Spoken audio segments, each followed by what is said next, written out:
लेकिन हमारे साथ अब एक और ख़ास मेहमान मौजूद हैं। BEML बाजार के फोकस पे बना हुआ है। पहली तिमाही में कंपनी का घाटा कम हुआ, साथ ही कंपनी की आय में करीब 14% की कमजोरी दर्ज हुई। हालांकि कंपनी की ऑर्डर बुक FY24 के लिए जो गाइडेंस है वो बढ़ा के 17,000 करोड़ रुपए कर दिया है। नंबर से बातचीत करने के लिए कंपनी के CMD शांतनु रॉय सर हमारे साथ मौजूद भी हैं। शांतनु सर नमस्कार, स्वागत है कार्यक्रम में। सबसे पहले तो पहली तिमाही के जो नतीजे थे उसमें थोड़ा सा सबड्यूड साइड पे नंबर रहे, लेकिन क्योंकि ऑर्डर बुक साइड पे आपने उसे अपवर्ड साइड पे रिवाइज किया है, तो कैसे नंबर्स रहे, कैसी सिचुएशन है अभी, कैसे परफॉर्मेंस रही मार्जिन को लेकर, क्या कहोगे आप?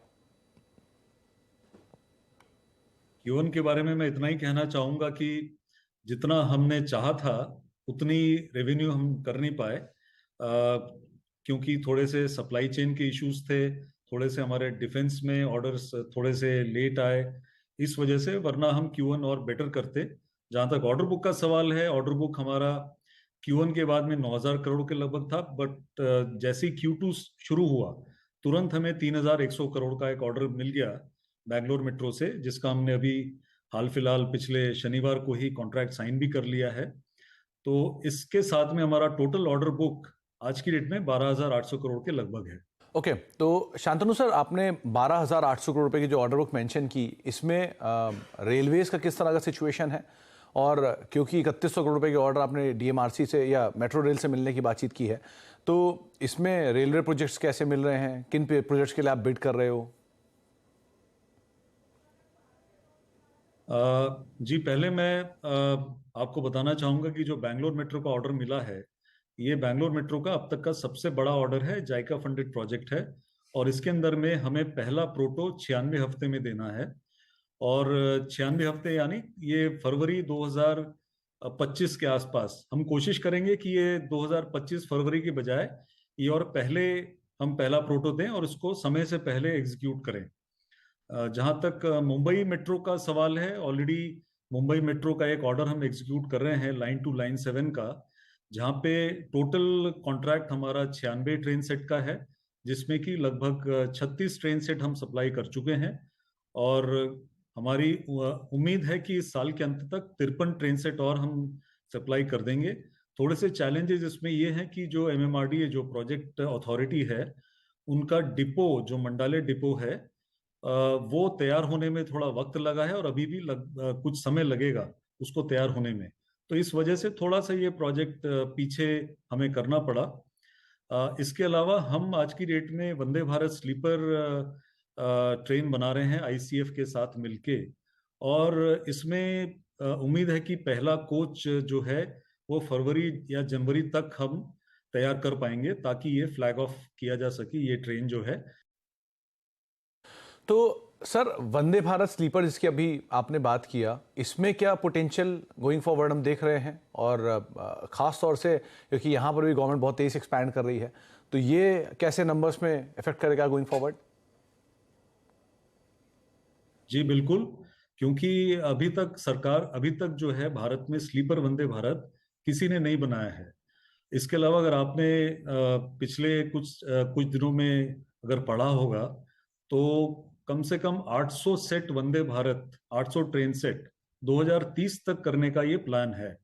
तो अगर हमने ये स्लीपर क्लास रोल आउट कर दिया ट्रेन जो वंदे भारत है, तो इससे डेफिनेटली BML के लिए ये बहुत अच्छा अवसर रहेगा कि स्लीपर वंदे भारत में एक अग्रणी रोल लेने का।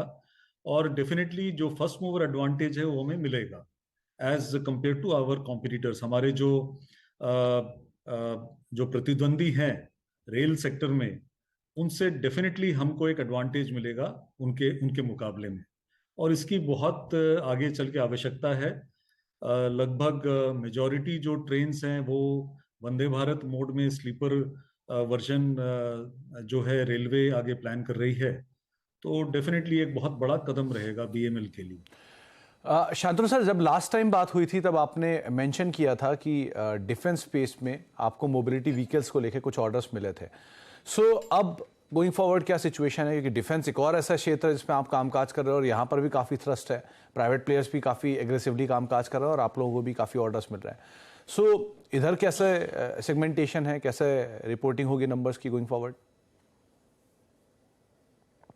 देखिए, सबसे पहले मैं आपको ये बताना चाहूंगा कि जो हमारी कोर कॉम्पिटेंसी है डिफेंस में, वो एक तो हाई मोबिलिटी व्हीकल है। दूसरा जो है, जो ब्रिजिंग सिस्टम्स हैं, वो हमारी कोर कॉम्पिटेंसी है। तीसरा आर्मरिंग, जो डिवीजन है हमारा, आर्मरिंग आर्मर्ड व्हीकल्स, वो हमारा कोर कॉम्पिटेंसी है। और इसके अलावा हम एक कोर कॉम्पिटेंसी और डेवलप कर रहे हैं जो इंजन का है। तो इसके बेसिस पे जो हाई मोबिलिटी व्हीकल है उसके इमरजेंसी ऑर्डर हमें मिल गए फर्स्ट क्वार्टर में।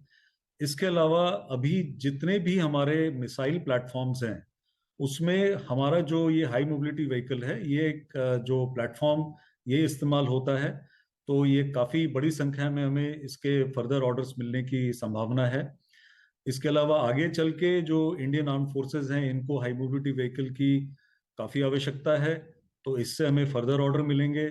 इसके अलावा लगभग 10,000 high mobility vehicle Indian army में ऑलरेडी इंडक्टेड हैं।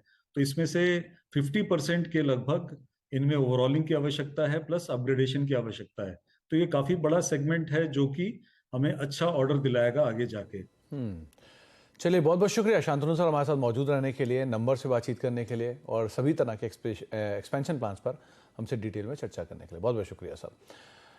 BEML का स्टॉक 30 रुपये ऊपर, करीब 1.5% की बढ़त यहाँ देखने को मिल रही है। 2099 2100 के जोन्स में अभी कामकाज करता हुआ आपको दिखाई पड़ेगा। शुरुआती तेजी थी 2130 के आसपास, वहाँ से फिजा लौट होकर 2100 के आसपास ट्रेड कर रहा है।